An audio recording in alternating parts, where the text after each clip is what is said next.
আজকে যে রায় আমরা দেখতে পাচ্ছি, এই রায়টাকে আমি গণেশ চক্রবর্তী ব্যক্তিগতভাবে আমি এটাকে সমর্থন জানাচ্ছি এবং আজকে সারা পশ্চিমবঙ্গের মানুষ, আপামর জনসাধারণ তথা আজকে বুদ্ধিজীবী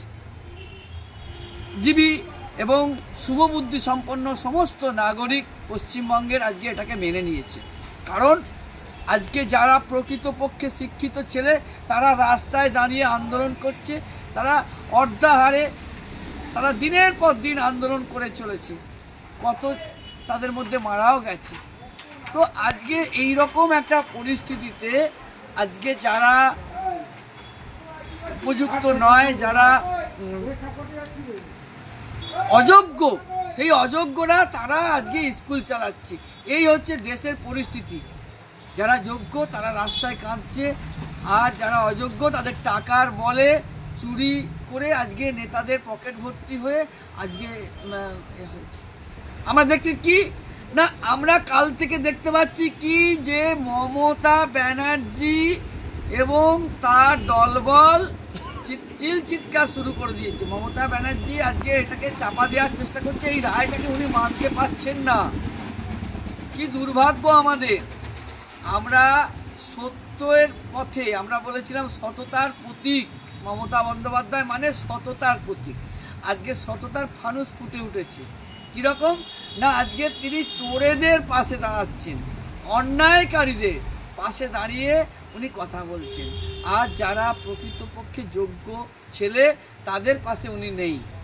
তাহলে আজকে এটা পরিষ্কার যে ঠাকুর ঘরে কেড়ে না আমি তো কলা খাইনি মমতা ব্যানার্জি। এ তো পুরো দেখা যাচ্ছে। আজকে পার্থ চট্টোপাধ্যায় থেকে শুরু করে দিনের পর দিন আমরা দেখতে পাচ্ছি যে তৃণমূলের নেতা মন্ত্রীরা সব জেলে যাচ্ছে।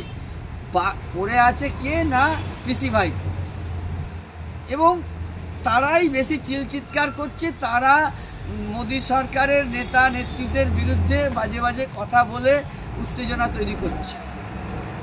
তো এটা আজকে একটা কোর্টের রায়, উনি কোর্টের রায়কেও মানতে পারছেন না। তাহলে কি উনি আসলে কি চাইছেন? আজকে কোর্টের রায়কে সম্মান জানানো উচিত যে হ্যাঁ, কোর্টের রায় যেটা বেরিয়েছে আমরা মেনে নিচ্ছি।